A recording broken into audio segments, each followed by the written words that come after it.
So, Yeah. you Oh know, yeah, absolutely, absolutely. You know how Chicago is yeah, you lose a game, they're all on you. yeah. Feels like the end of the world. Yeah, it's almost like back in the day, Jordan just set a high unrealistic bar for everybody else, like Yeah, any sports team in like Chicago. if we're not a dynasty, then people are thinking we're a bust. No matter what. Right. Yeah, Absolutely. Like the Cubs won their first World Series and was it like 108 years in yeah, something like 2016, that. Yeah, and then they continuously went to the playoffs, but by them falling short of the World Series, they lost to the Dodgers a couple of times after the World yeah, Series and the playoffs. It was yeah. like they wanted to ship everybody out of town. They wanted to ship Anthony Rizzo and Chris Bryant, Joe Madden out of town. I'm like, Yep. we just won the World Series first time in 108 years. You know what I mean? But yeah, you know how that goes. So I am going to get everything started and introduce you. We definitely want to be mindful of your time in the midst of your busy schedule. So Absolutely. Thank you. we'll jump straight into the Q&A portion. I think the principal later on may join because he was asking yesterday if it was a possibility that he might have been a classmate of your mom's. Yeah, he probably was. Yeah, so hopefully at some point Principal Holmes will be able to jump on. I think he should be able to within the next 5 minutes. Sounds good. Sounds good. Yeah, yeah, so we can uncover the mystery, the Sherlock Holmes mystery. Oh yeah. All right. Oh, Yeah.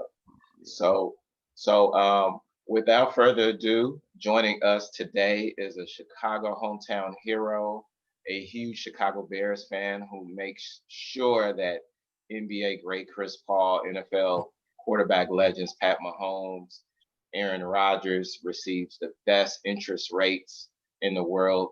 Ask Jake from State Farm, one of the greatest actors in the proud 183-year history and legacy of Chicago. Let's give a warm Southside of Chicago Thunderbird Nation welcome to the iconic Kevin Mimms. Thank you. Thank you. Thank you. Appreciate you. Oh, the crowd. Thank you. Thank Right. It's a little air raising the roof, you. A you couple people. know. Yes, but we're so humbled by your presence and taking time out of your extremely busy schedule to join us in our future Thornwood Thunderbird Nation high school students representing South Holland in the south suburbs of the city of Chicago. So thank you so much. Yeah. Definitely. Thank you for having me. It's also super special to be here because my mother was a alum of Thornwood, and for a year actually I lived in South Holland. So Oh wow. yeah. So I mean, it feels good. It feels special to talk. So I'm here Yeah. for any and all questions, and just whatever you all wanna know and dig into. Oh yeah, definitely. And yes, so you are definitely an anointed Thunderbird son. So hopefully, once we get back to some sense of normalcy, hopefully at some point in the spring, hopefully, you'll be able to come out to the school. Absolutely. Yeah, I'd love that. I'm always ready to come back home, come Yeah, back home, see the family, absolutely. you meet any and everybody. I mean, it'd be beautiful. Oh, absolutely. Um, who was your? I'll start off with the first couple of questions. Who was your favorite teacher growing up as a kid that helped motivate you? Whether it be elementary school, middle school, or performing arts after school teacher. Yeah, my my first favorite teacher, Her name was Mrs. Harris. She passed away years and years ago. Mhm. But Mrs. Harris was, just to give you a picture, she in a way resembled like Viola Davis. Mm. She wasn't my acting teacher. She was a literature teacher. Mhm. And she was so, like, she was just a strong woman, and honestly, she believed in me. She was one of the few teachers that, really saw something in me early and just reiterated that to my parents, I'll never forget just how that made me feel, that it gave me so much confidence in who I was at a time where I felt like, I didn't have a lot of confidence in me. I was a pretty shy kid. Um, and I remember that confidence spilled over into reading in class. And so when I was able to, read any little plays or whatever, she would have us read out things, from Langston Hughes and Lorraine Hansberry and everything. And this is just literature in general. She just wanted to make sure that we, knew our culture. And yeah, and because I knew that, I respected her and had so much love for her in general, I always wanted to read with just like pure, just confidence and give my all. And then that kind of spewed into, acting in general. It's the first time Oh, I'm wow. really like thinking about that. But yeah, Mrs. Harris. She was my favorite. And then I had a math teacher, Mrs. Krasinski Yeah. at St. Thomas the Apostle. Like, that was great. And then so I went to a bunch of schools as a kid. I went to a school called the Harvard School, and then it shut down. And then Mm. back to St. Thomas the Apostle, and I was there for a long time. Really? On 55th and Woodlawn? Yeah. Yep. Man, small world. My little brother is the assistant sports director over there right now. Really, Yep, I 55th and gotta Woodlawn. I gotta visit. I gotta walk the He's up halls. there right now. Yep. Um, but yeah. And then there was a teacher there, Ms. Krasinski, and then she was a math teacher though. I mean, it really, yeah, it was just a great encouragement. There's a lot of power in the hands of a teacher and a kid, and those were the ones that I still remember to this day, and it's part of the core that makes me want to do well. Mm. If those teachers that I enjoy are out there, I want them to be able to see me, succeed and be proud and feel like they had a hand in that. It's success for everyone, not just me. And yeah, Nice. those were the ones that just really, I feel like, made me able to break out of my shell. And I already loved movies as a kid. I was super into old movies where today I would never watch again. Once Upon a Time in America, that's like a 4-hour movie. I was trying to put Yeah. it on once, and I was like, oh man, I remember this, and I was like, oh, 4 hours, man. I watched it 3 or 4 times. There's no way I want to do that again, Oh and my God. uh, and I'd watch like the Godfather series, and then I'd watch things with Sidney Poitier, Lilies of the Field, and of course like the Denzel catalog, and just you know just the greats. You just My father was very good at making sure that we watched a lot of phenomenal films, that kind of With the amount of balance and versatility to it too. yeah. There it was just, these are the great actors of our time, digging back to Marlon Brando, with like The Wild One and stuff. And um yeah, I was just very exposed to that, but it was great. Something my dad and I can do. I lived with my dad for majority of my childhood, and he was just great at just doing things like that. Just kind of building my mindset and widening my range of different styles of acting, and who does what. And my Uncle Frank would show me old films like The Maltese Falcon with like Humphrey Bogart. You know, he loves film noir. So I was really able to study at an early age, you know, film and kind of where I wanted to go, or the journey that I wanted to take and close to where I wanted to go. Oh wow, wow. Yeah. And touching upon that's kind of a segue to my next question. What is your dream role 5 years from now? I mean, already you have the role of a lifetime. You're in billions upon billions of households throughout the world. You know, as Jake from State Farm. Yeah. Um, um, what is your dream role? Say 5 years from now. Do you want to, get more into movies, Yeah. Yeah. TV?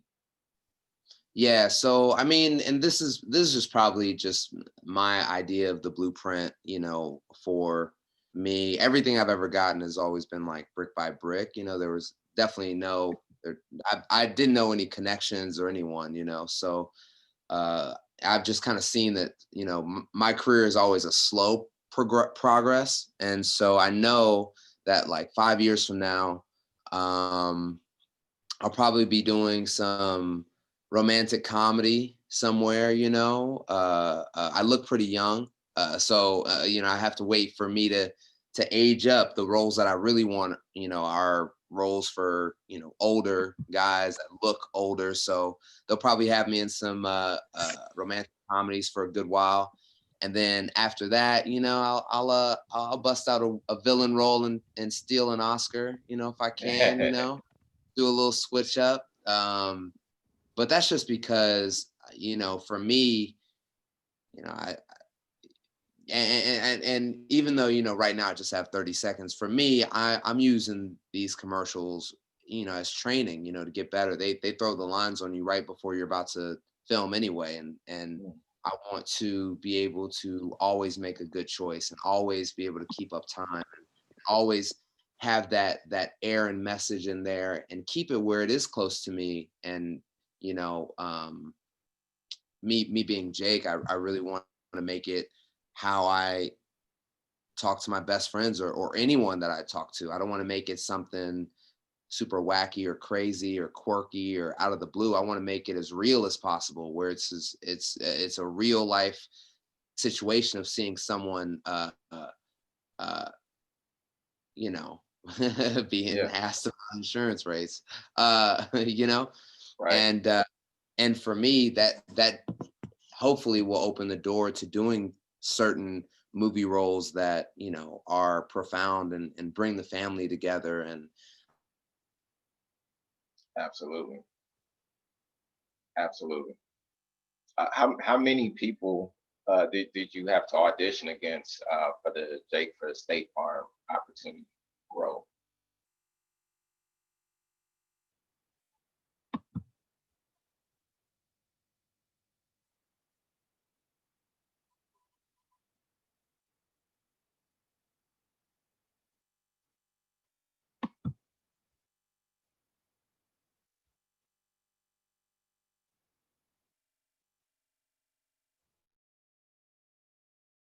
wanted to be like an electrical engineer, you know, people said you should be a lawyer. It was so much going on as a kid, and playing sports was good, you know, it had the adrenaline.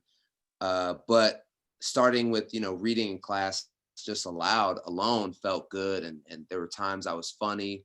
And then there would be a play. And then I enjoyed that play. And then we did Shakespeare's Romeo and Juliet. And I was a really big kid. So I was able to play all the older roles anyway, the roles that I was watching when I'd go home. And I just remember just the way it felt. Like I still had the same adrenaline going through before getting on stage that you have, you know, when you're playing any type of sport, going out there doing it and feeling as if I was, you know, Marlon Brando and The Godfather, or imitating just like these idols, you know, the very base level of acting, which is just basically, you know, imitating. And you know, the response it got, the good feeling that it gives, you know, to tell a story, to go through an experience, to feel like you're with an experience with the crowd as well. It definitely just made me, you know, feel at home and comfortable there. You know, it just gave me a sense of calm that nothing else gave me. And it felt so addicting that it's like, you know, I want to do it again. I want to watch it at the same time. I just really want to like dig in and find a level of mastery there. You know, the moments where you're just like, oh, that didn't feel good. Like I want to smooth those out. And so that's really how I got into it, you know, and I mean, never had a ton of money to see a bunch of plays, you know, or anything. So, you know, I just always digged into movies. It was kind of like the easier way to go. And it, you know, to me, it always felt, you know, like longevity. Like I'll never see, you know, if Laurence Olivier did Hamlet on stage, I would have never seen it. You know, he had to film it for me to see it. And that to me feels super special. I love theater, but I love the idea that, you know, my performance can be for any and everyone to love or judge or anything like that. I'd hate the idea if, you know, that if you missed it, you missed it. And then that's it. And it's just a rumor and what people talk about. I mean, sometimes those are really special, you know, because stage is very special. Yeah. And that experience is in itself very special. You know, every night's different. Things aren't set in stone like TV and film. You can change things up and you have more time to develop scripts and learning things. So, but yeah, really it just watching films what inspired me the very most to start acting and reading loudly in class, you know, those little scripts, you know, that you get every now and again as a kid, and you're like, yeah, sure, I'll read this role. Okay, cool. You know, make some classmates laugh for this one. There's those sweet moments, and you're really engaged because you put the energy behind it, and that's all it took was just you putting a little soul on it. Absolutely. Um, when collaborating on a project with someone or with an entity, what are the pros and cons that you weigh before saying yes or no to a project? Um, Well, the game is interesting now, you know.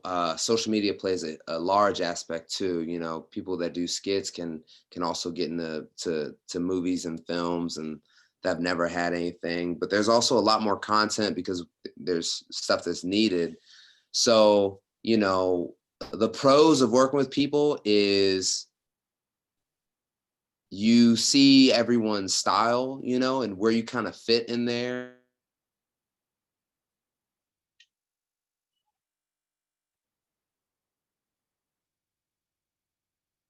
Kind of always just kind of like, you know, take that take that power and new knowledge for you for your next project. Those are all the pros always. The the cons sometimes, you know, sometimes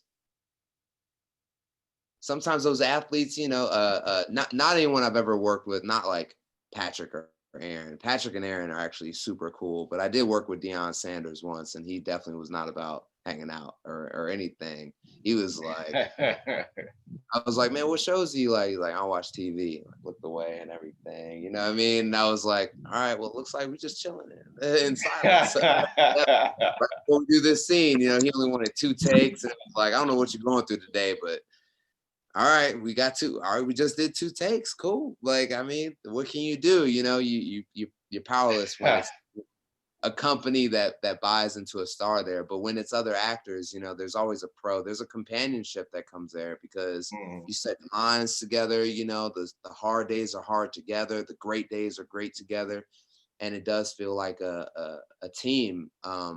yeah.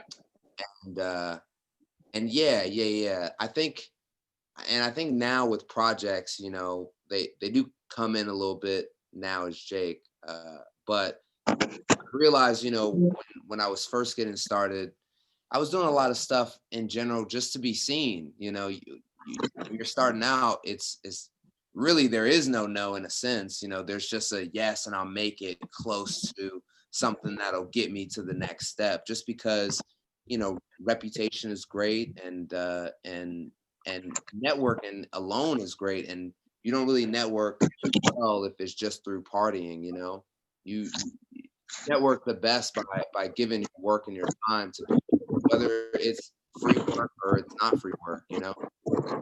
Yeah, Uh, definitely.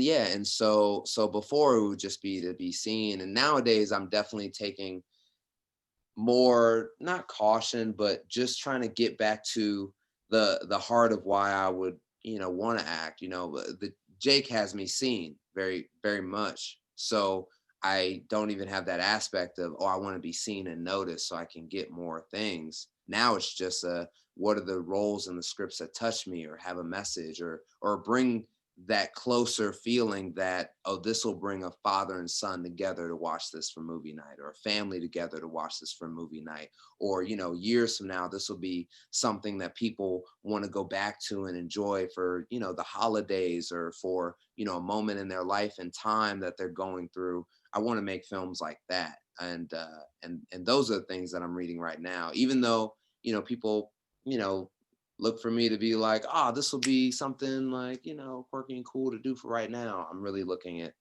and maybe that's just selfish for me, but I'm really looking for something that, I that at least I would believe would be timeless, for the projects that I really want to be a part of. Absolutely. Yeah. Mhm.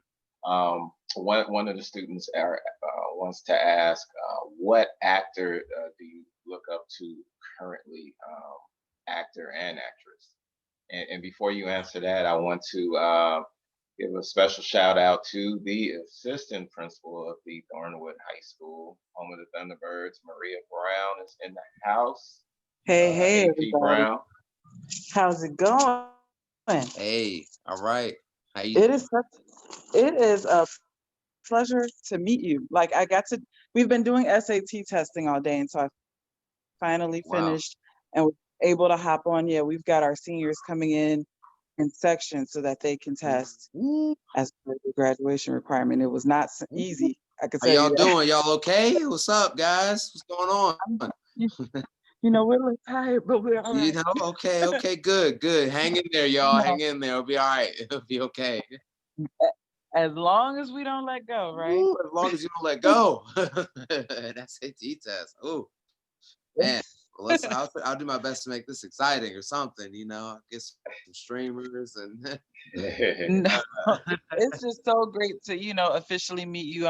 I am sure, I got to come in at the tail end of what you were talking about with regard to your role as Jake, and how, you've got that ability to be seen, but now you are looking for, you know, roles that will make meaning. yeah, yeah, And just to be able to, hear that it is deeper than, like, people walking up to you and being like, Jake from State yeah, Farm, yeah, right? yeah. I mean but that's Um, beautiful too. yeah, I don't mind it, and I always knew that if I ever got to this place, like I would, there's a certain energy I want to pass. When I was talking about Deion Sanders, I still love Deion because I'm just like, man, it's prime time. I mean, I can't be mad. right. You don't know me. That's just you. But it's also the feeling of how people feel in the world, and if anyone comes up to me, I know that even they're thinking like it's a moment in time, they'll see me, this probably be the last one, that they muster up the courage to say what's up or ask for a picture. I'll never say no. I actually want 4 or 5 pictures with you. I want one for the family, I want one from the friends, I want one for the photo album. Like, I want to make it where it's our moment is there. And even if it's not, the being the biggest, actor in the world right now, it's still just fun to do and share something that just feels, based in love, and Absolutely. I'd rather that than, saying like no, or, walking away, or being, someone that's not me, and making someone feel or think about that all day. No matter what the scale is, you think about it, you're like, man, I mustered up the courage to say, let's take a picture, and he's just gonna just leave me here in rejection. It's now that puts something on people. So it goes past being filmed too, and I want to honor that. So Well, and the fact that you sit in a role that actually is very iconic, you know what I mean? Like, people have known Jake from State Farm for yeah, forever. You yeah, know what I yeah, mean? yeah. And so the fact that you came into it and you bring just a warmth and a vitality and a joy to something that, you know, some people may say, okay, well, it's Jake from State Farm, but no, it's a character and it's a household name, and people equate, you know, what you present to what the company tells us it represents, right? So that warmth, that familiarity, the joy, the humor, and you do it with a lot of grace and a lot of ease. So we really appreciate you. Thank you. I definitely appreciate that. Yeah, I appreciate that a lot. That's good that that comes across in there. And we also, For also in the house right now is the principal from Hey, Thornwood High School. Principal Holmes is in the house. Principal. Holmes, what's going on, man? I need that hoodie. As you all can tell, I'm a sweater guy. Oh yeah. Oh yeah, Principal Holmes got the Thornwood logo and everything. He's I geared know, up. I know. It's smooth, man. Good afternoon, guys. I'm sorry I'm late. Mr. Mimms, welcome and thank you. Good to see you, sir. Good to see you too, brother. Good to see you. I hear You know- Mom is alumnus. Mom's alum. What class? Yeah. Oh, let me ask right now. Hold on. And great afternoon to Throw all our age out there like that, but Great afternoon to our Thunderbird students. We got Estrada on the line, Ms. Dukes, Marcia, and Tania. And then great afternoon to our counselors, Ms. Rashia Ratliff, Ms. Laura Flaherty. Stanley, good to see you, sir. Thank What's you for up? all you're doing for us. And Mr. Galvin, as always, good to see you. Principal Holmes look like he's ready to suit up at linebacker for the Bears this Sunday. Yeah, it looked like they needed a little help on that one. You know what, guys? We had the SAT for the second half of our seniors today. Yeah. And so when they come in, we want to be as spirited as possible and kind of raise their spirits as they come in. So I think we had a good outpouring of support. yeah. Yeah, we were just we were just talking about that. I was like, I'm hoping that I can make this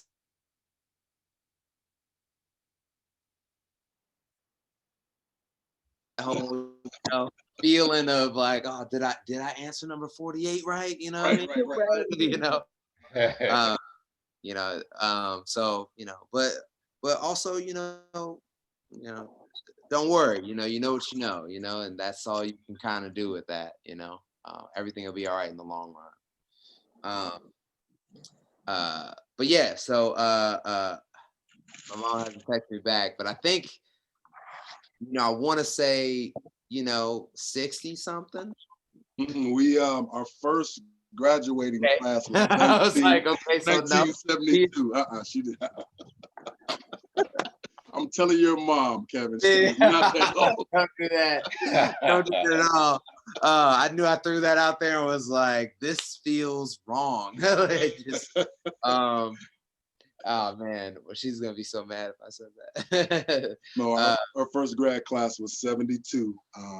Oh, she graduated in 75. Nice. Okay, good deal. Yeah. Kev, I would love to have a conversation with your mom one day. Things have changed so much since the early 70s to where we are right now. So please let her know. The principal will be reaching out to her at some point in time. Yeah, absolutely. And when things get back, I'm more than willing to visit or whatever. And I know my mom will walk the halls, and it'll definitely bring a smile to her face. I try to make sure I bring a lot of those smiles to the family, when I can. So it'll be good. It'll be good like that. Get some merch, you know what I mean? We got a lot. We have a lot. We're in the rebranding phase now, so we'll take care of her. Oh, perfect. So I'll be like, this is the new, it's So again, I hate Principal Holmes is go ahead. I was just gonna say, I hate that I joined late. I didn't know where you guys left off with the conversation with the students. Oh, someone asked what my favorite actors of today are. Today are male and female, which is a great thing, because I honestly go, back and forth so many times. So I think a great actor today, and I hate that I don't know his name, but I know he'll be great later. And I haven't finished all of Lovecraft Country because I've been in Austin filming. but the lead actor there, he was also in the Five Bloods or whatever. He Okay. played the Jonathan son. I Majors. saw that. Yes. Jonathan Yeah, yeah. Majors. I think he's going to be phenomenal later. I genuinely think he's going to be phenomenal. I think he's got crazy leading man charisma, and he does well enough that's so specific that it's like if you watch film, he knows how to be there not only aesthetically to show the story, but also let you know he's done the research behind what's going on. And that to me is amazing. And I was able to easily spot that. I mean, and also on an older, part, I've always loved, Leonardo DiCaprio as well. He just knows how to be chameleon with age, to be honest. And that's something that, I struggle with and look to find a way to, be able to play younger and older, at the same time. And he just does it with, ease. Who knows? It could be camera work, but I think he puts in great work. And then women, I mean, Viola Davis is my favorite actor of all time. I think she's phenomenal from the stage to the film, delivers every time, and has that same aspect where you can just tell she's done so much work that she's calm, she's in the moment, and you're able to see the entire story she's telling by a look, It's actually funny, the James Brown biopic came on the other day, just like randomly on television. And I did shed a little tear for Chadwick because there was a scene where he's burying his manager in the movie, and it was just so weird to be like, that's you now, and also it was inspiring because earlier I was saying, what inspires me for films are the films that will hopefully bring, the father and son together to watch a movie and the families together for movie night, continuously. And a classic like that is what I want to get into.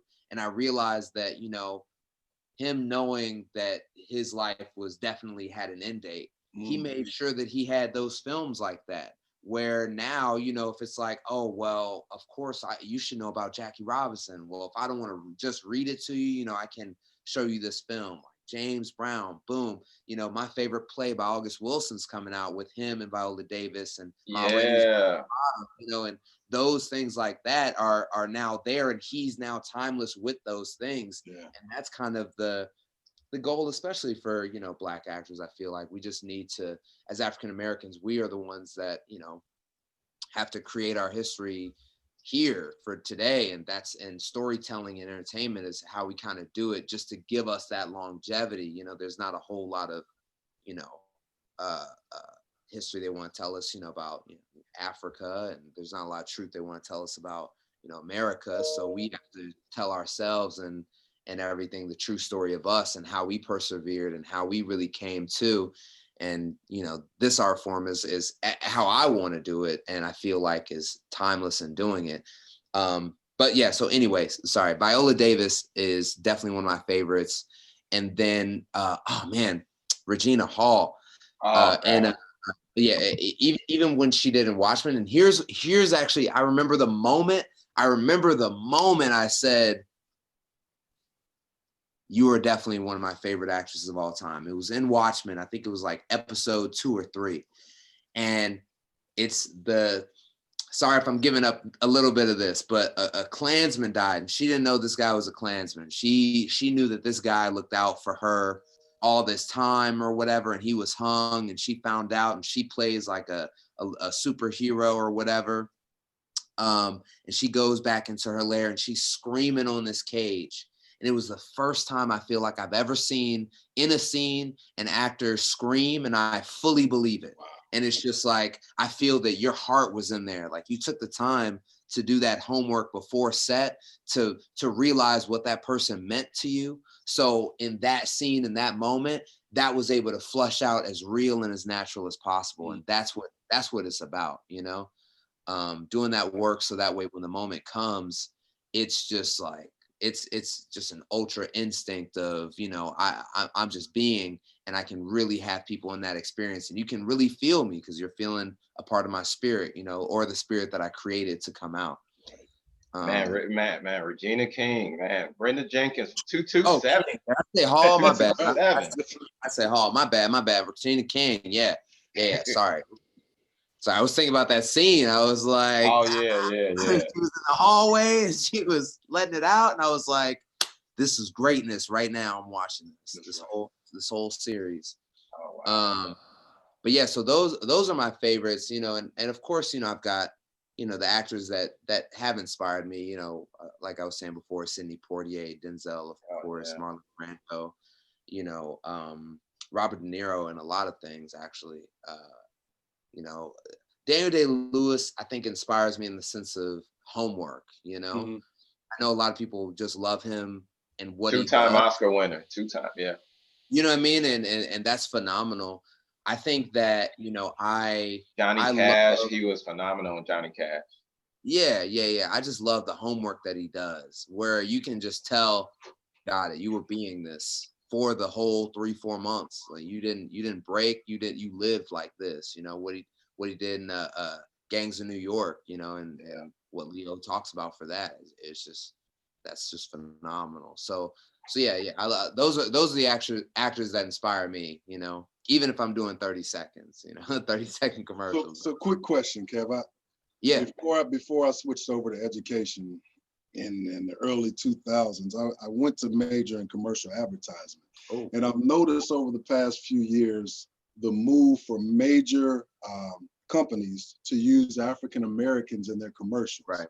Obviously, yourself with State Farm, we got the Allstate guy, and there are a few more that are out there. What do you think is helping to make those executives make those decisions to bring about African American actors into the commercials? Yeah. I honestly, I don't know, but I do have an idea that it's really just with the times, it's with the times, and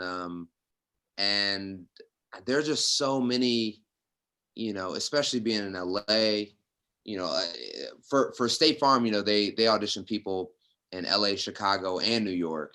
And there were more white people going for the role than anything. So it's also sometimes weird when they're like, they did it because he's Black, and State Farm lets me know every time. They're like, we weren't looking for you. You tested very well. The focus group said, yeah.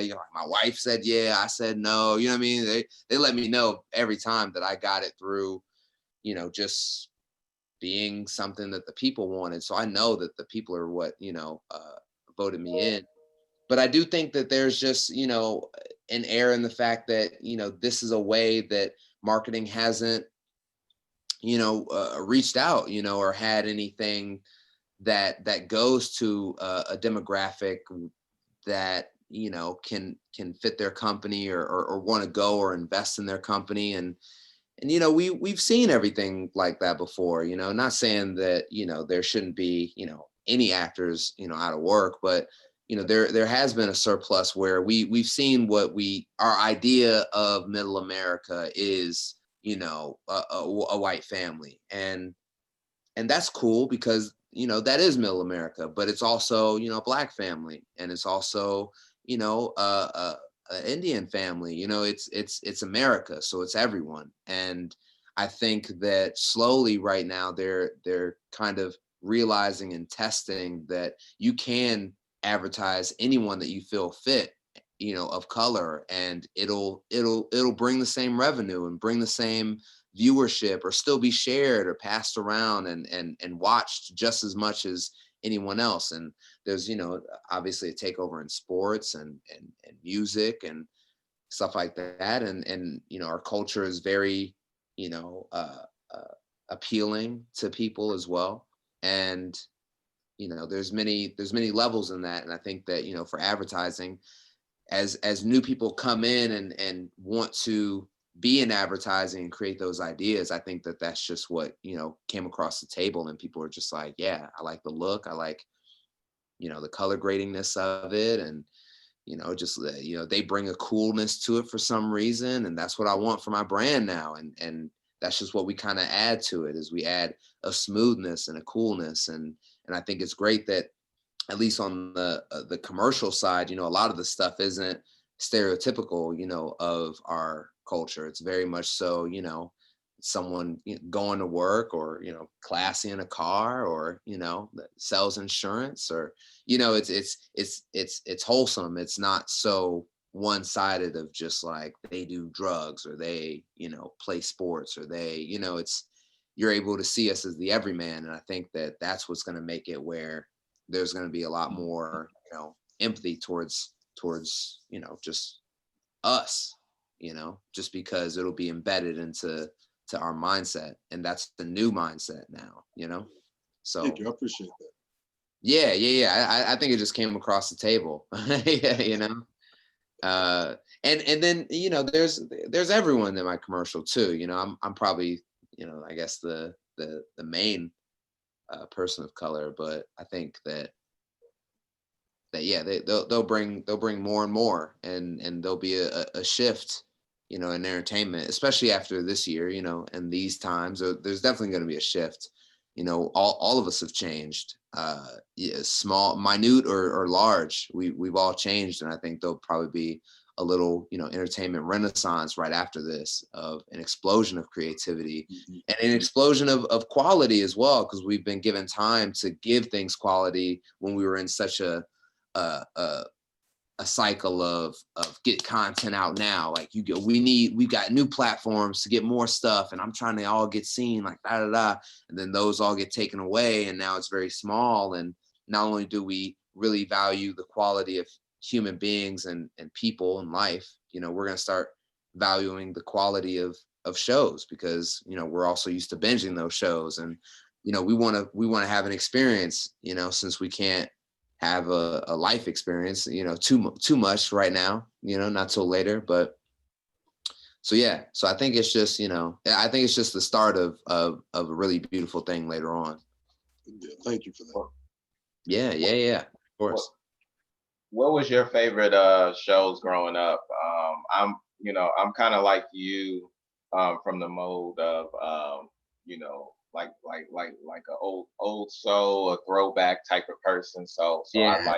I liked the Cosby Show, obviously, A Different World.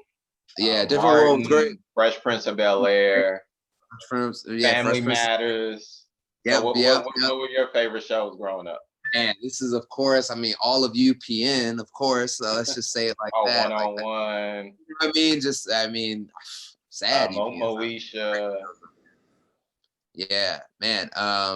Sister. No, I watched all those shows. I was super addicted to the Jamie Foxx show. I remember that. Jamie Foxx show, absolutely. Jamie Foxx was phenomenal. For the longest time, I was such a Jamie Foxx fan, because he was someone who could not only act but also sing. And then he did Ray, when I was growing up, and then became like the third Black actor to ever win an Academy Award on the same night that Halle Berry became the first Black female to win an Academy Award for Best Actress.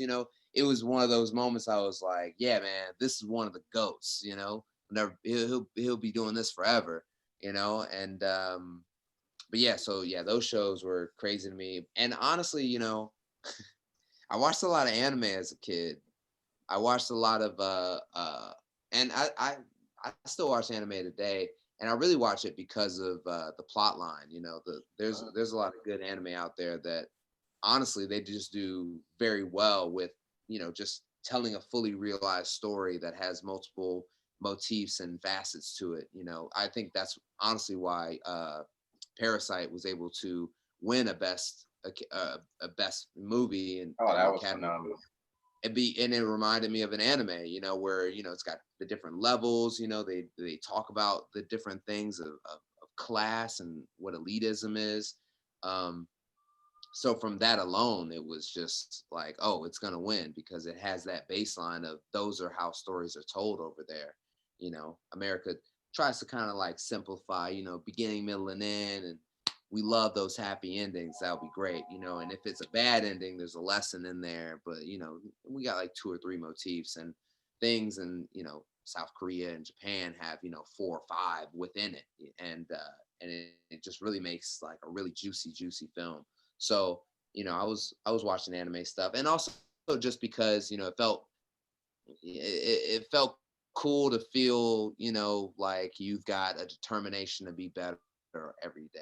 and you know, that feeling alone growing up from anime just made it where, you know, I really put that in how I am as an adult, where it's just I'm always searching to learn and be better, and finding the mastery in the class, and being aware of my flaws, as well as, you know, the kinks in my armor and how to fix those later. And it's okay to feel like that as well. It's okay to feel that okay, I don't like how I do that there, or that didn't look like it was as sharp. Okay, well, next time I know that when it comes to this, I need to do that full confidence. You know, I need to go in there and trust my instincts, because they chose the one where I did an instinctual thing and I didn't think I could improv like that, but they left that in and loved it. Okay, you know, and taking that in and trying to always, you know, come on that A+ side of performance.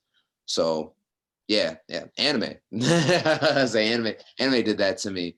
Along with those old films, you know, and especially those TV shows. I just thought that was just fun to, you know, see a likeness on TV, and see our comedy and experiences where it also had that, you know, they had stories in there about family and what it's like to be an upstanding person in the world, not just a person in the world, and you know, the fact that you do have to, you know, when you walk in the world, kind of be on defense sometimes as a person of color, and that's a different game than walking around and feeling like you're on offense. You know, when you're on defense, it's, you know, someone can come in and ruin your flow the moment you step out of your home, or, you know, when you're sleeping at home, you know. And Yeah.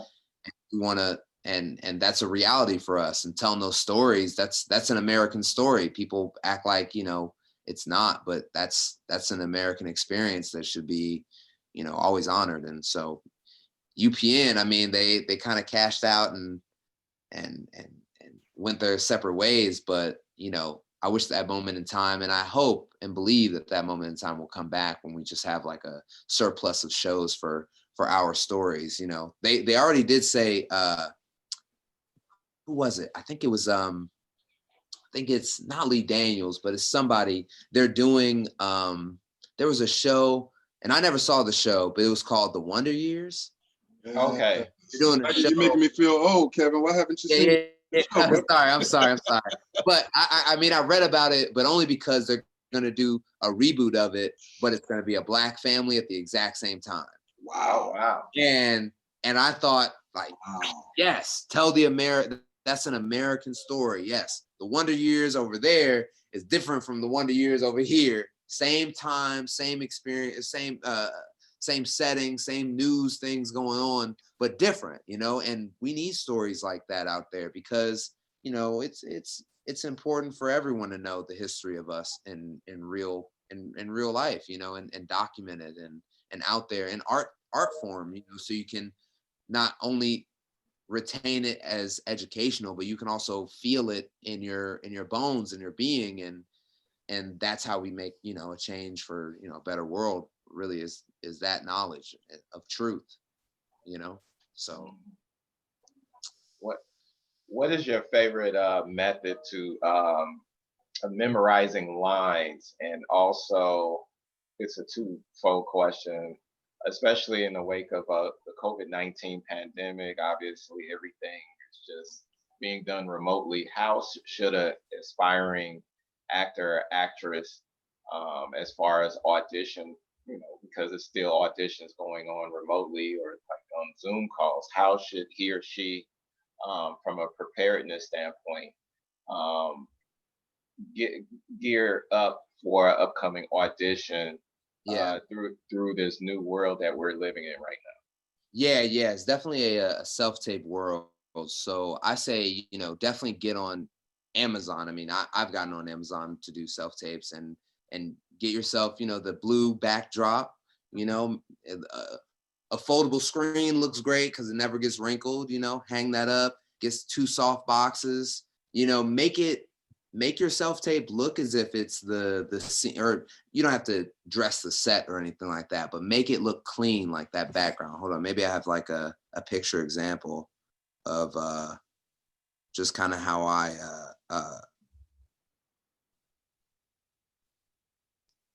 Okay, well, you look for that. Did it Yeah, really come in handy?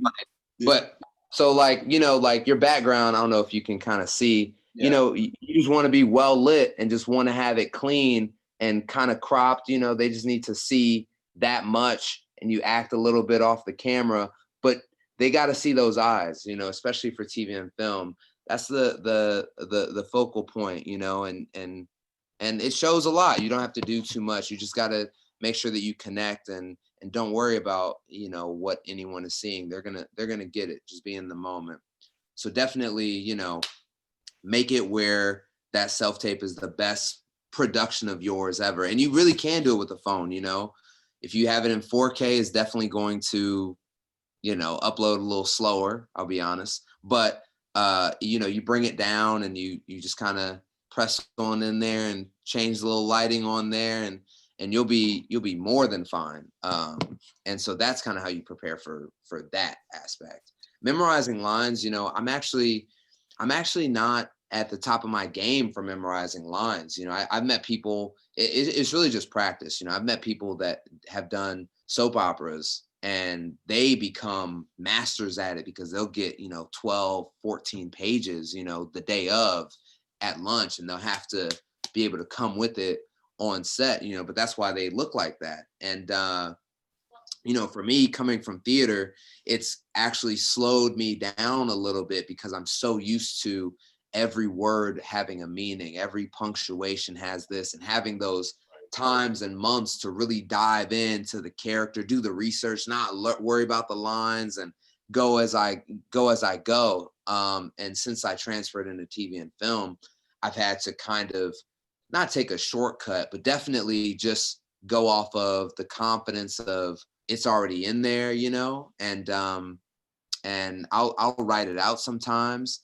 I really love, what really works quick to me is creating a similar moment. So if I'm reading these things, I'll think of a similar moment that I've had in this situation, but it's with these lines, and that helps me out really the most right now, you know, just like really digging into what I've already been through, my own experiences in that light, just to have those lines out. And then also visualizing, you know, what it would look like and what would you want it to look like and be. And then the execution of that, because you've been thinking about that, you've also been seeing the lines and rehearsing it and practicing, all of that together kind of comes in on the day. And then on the day, it's just smooth and you're able to just kind of go because you already know what you want to see from yourself, as well as, you know, what you want to give your partner to work with, you know. And, you know, it matters. It does matter, you know, what your partner gives, you know. The better the actor you're working with, the better you become because you're reacting off what they give, you know, and that's what a great actor does, is give their partner something to work with that can uplift the both of you. So yeah, you know, any and everything you can, you know, to memorize those lines, you know, write it out, create that similar moment, visualize what you want to see and do, and then when you're there on the day, you know, it's just full confidence. You know, being nervous or scared shows worse than missing some lines. You can do another take, you know, but always just give it, you know, give it 100% at the moment, and that's all you can control is the moment.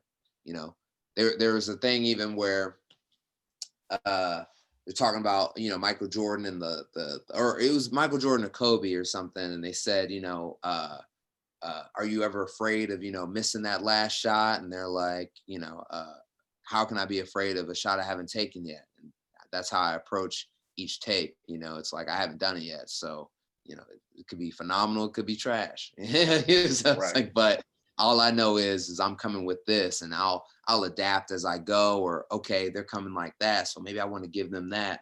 And then, you know, a lot of times, you know, the director and the clients, they'll guide you too, you know, because they want those other takes and options in the editing room, you know. So then it's just okay, oh, I see that direction as well, and I already have these lines, so boom, you know, I can change up like that. You want to be able to always kind of have multiple ways of doing it, and that's where the visualization comes in, because you'll visualize 3 or 4 ways, you know, if you're like, oh, it can be funny if I do it like this, or oh, it'll be really down to earth if I do it like this and natural, and there'll be a connection. Okay, I want to come in there with these things. So that way, you know, everyone in post-production is more than comfortable because they can make the story that they want, because things change from the script to filming it to the editing room, you know. But if you as the actor, you're able to give options, then you kind of protect not only yourself, but you make it easier for everyone else, because it's where do we want to go with this, you know? Absolutely. And it's funny that you brought up the soap opera element, because I saw a interview with Michael B. Jordan and Tika Sumpter. I think it was some early last year actually, and I was a huge soap opera fan. So I remember when Tika Sumpter, her first start was on ABC's One Life to Live, and Michael B. Jordan started on All My Children. Right. And they both stated that they wouldn't be the success that they are today without soap operas, because with soap operas you're constantly filming 1 hour episodes, and they both stated that in the soap opera realm, you can film at up to 6 to 7 episodes in one day. Yeah. And it's no such thing as going back and doing a take 2, take 3, take 4. You have to get it as time efficient as possible on that first. Maybe they'll give you a second take, but no more than that. Yeah. You just got to go off your own confidence of, I guess I know these lines, you know.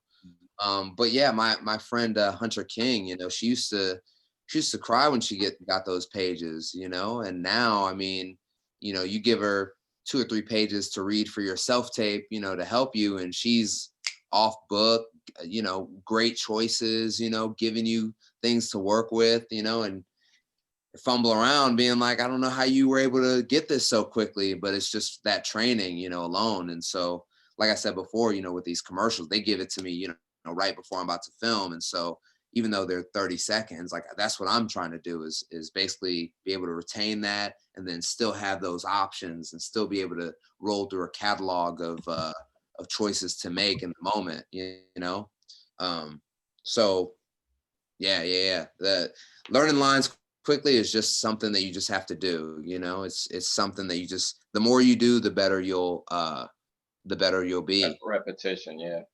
Yeah, it's just repetition, aggressive, continuous repetition, you know? I mean, it's a hard thing to ask, but you know, if you're reading any plays, you know, definitely just make sure you're like, all right, by the end of the day, I'm gonna know this monologue, you know, and just doing that every day. And then you're like, okay, you know, when that becomes pretty easy, now it's 2 monologues. Okay, now it's the scene, you know, because it's harder to memorize a scene than it is a monologue, because there's someone else talking, and when it's just you memorizing, you have your own voice of how you do it, and then they come in doing it their way, and you're a bad actor if you're telling people to do it the way you thought of it, you know. It's better for you to adapt, because that's what the scene is, you know. When you're in an argument, you can't tell someone that, oh, whoa, when I rehearse this argument in the mirror, you're supposed to say this at this time so I can come in with this. You just got to go in and, you know, you got to be able to adapt, and that's what makes, you know, greatness. So aggressive repetition. What is your favorite restaurant in Chicago? Being a hometown hero, what is your favorite spots in Chicago? Man, I feel basic as hell. I'm definitely Giordano's and Harold's Chicken. I'll hit up Italian Fiesta. We used to go to Leonis a lot, and then I heard it doesn't really hold up to what it was back in the day. So I'm like, I don't even want to ruin the name. You know, I used to eat little Nickies, you know, Chinese food back in the day. I've got a horrible diet. All throughout Hyde Park, huh? Yeah. You know, Maxwell Street Polish. Like I'm eating those things. I wish I had something that I was like, oh, you know, it was El Ete, you know. It was something classic to say, but I don't even think about that when I come to Chicago. I think of, you know, the nostalgia of, you know, growing up here and how you don't get those foods in LA or anywhere else, you know, that flavor, that feeling, you know, and So I feel bad, but if you want to have a real Kevin Day, it's Giordano's and Harold's Fried Chicken. Yeah, I'll let you pick which one you want to go to, but and the next really that. and the next time you're in Chicago, we got this for you. There you go. Oh, give me the Garrett's. Yeah, hell yeah. Okay, absolutely.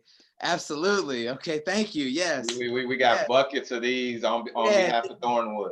Yeah. My Uncle Mike used to get us those for Christmas. So actually I look at Garrett's as Christmas gifts, which I think is so funny that he kind of trained us to do. It's man, it's so yeah. That's beautiful. Thank you. Oh no. We have a couple more questions. We could keep you on all day, but you know how Zoom is. They'll clock you A out little time limit after a certain Yeah. time. So that's why I'm like staying on the time and everything. I understand. Yeah, I'm with you. I'm with it. But yeah, we running up against it. Unfortunately, we can keep you on here all day. I have a brief question, actually, question from one of the students. With the Super Bowl coming up, there is a good chance that it could be the Green Bay Packers versus Kansas City Chiefs. AFC versus NFC. So would that be a conflict of interest to you? Never a conflict of interest. I got my two homies, at the Super Bowl. Hopefully I'll be able to be there, Right. They're good guys, I wasn't expecting it's really so I already knew, Patrick. I met him back in, February, back in Chicago actually. And I met his whole team and during All-Star weekend. Yeah, during All-Star weekend. And I mean we clicked so well immediately, I mean he's younger than me, but we're both young guys and I mean he's wildly successful. And I was at the beginning, I was even saying to him like, man, yeah, it already feels kind of different, and it's definitely not what it is now. But meeting Aaron was interesting because, he's older, he's already been through it. So I was thinking it was going to be like a Deion Sanders thing, and he came up to me and was like, oh, like super showing love. We talked about life. We talked about, work ethic and what that is. And he's definitely like like Uncle Aaron in a weird way. But he's such a cool guy and a great actor. And I realized, man, you've been doing this, acting with Safe Farm forever. Of course, like acting with a scene with you is not hard at all. And we talked about playing Halo and stuff together, and they're good guys. So a part of me wants to see them in there because I can see that he kind of coaches Patrick a little bit. They were talking football, and then I was like, well, my conversation's out. I don't know any of these terms you're talking about running routes, what people do, and how you look. And he's like, no, when you read the defense, you want it to be like this. And he's like, all right, I'm getting it. That Patrick is like the young, like, a student, and Aaron is definitely the sensei, showing him the way. So I want to see those guys, in there. And for me, because I'm Chicago, of course I want Patrick to win, but Aaron, I also know that, Aaron is, such a master of the craft too, that I also feel as if, he has a good chance. They're both amazing, but Aaron, I've always been, even though I'm fearful when he comes to the city. Okay, thank you. I've always admired Aaron Rodgers' work ethic. He comes to the city, and you're like, all right, come on, man. Hope you got an off day, so right. Yeah. But yeah, him being a good dude really made it like, all right, cool. And years prior, I knew I was working out with Eddie Lacy back when I was working out, Oh yeah, former running back with the Packers, and then went on with the Seahawks, from Alabama. Yeah.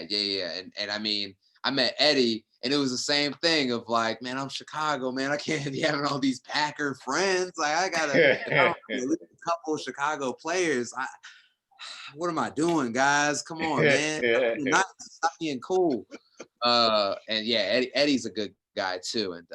And I mean, just just good people. You can see, you know, their focus and their core and what they want, and their work ethic too is crazy and inspiring, because you know acting is different, but I also feel like there's a lot of likeness in you know, athletics as well as music with actors, in the sense of consistency and dedication. You know, musicians have to do a lot of the work themselves, you know, to really put themselves on. And nowadays, you know, with social media and the great use of our own cameras, like we're kind of putting that stage as well, that it's better for us to create our own and put it out there, and we have a better chance of winning than we do waiting for someone to give us that shot and platform. You know, as the athleticism, by the fact that you do want to, you know, not 24/7, you know, there's a good part of having experiences, and that's what I, you know, lack, which is like going on those vacations and exploring the world and doing other things. um I need to get better at that, but there is that aspect of that. But then also, you know, studying it, you know, actually reading, you know, takes up a lot of time, but I use, you know, audiobooks, and that kind of makes it where I'm able to get those other perspectives, but also hear stories and let my mind kind of wander and be creative and expand it. And there's that, and watching, you know, movies and observing things, you know, different genres, and being open to new and weird, you know, theater and films, and just to have that information of the options that you can do. And that to me reminds me of, you know, athletes that watch films and study and train their bodies. You know, it's important to work on your health, because the schedule is crazy. So there's not a lot of balancing in the sleep. It's not going to be yeah, you know, so by 10 I go to sleep. It's like, you know, man, sometimes you're gonna have that 8 p.m. call time that goes till 8 a.m. Then the next day, you know, SAG rules is they give you 8 hours. So you got 8 hours, so you got to be back, you know? Yeah. When Yeah. I was doing all those NFL spots and the spots now, you know, they flew me out to Austin on the 6th of July, day after my birthday, the 5th, you know, 30th birthday. Uh, and, you know, I worked for 26 days straight, you know, straight through, different production companies coming in. And it was like that, where it was like, I touched down, they're like, cool. So, you know, you got a little time to like rest, you know, here's a script. We're going to shoot tonight at 6 p.m. You know, we're going to do a night shoot.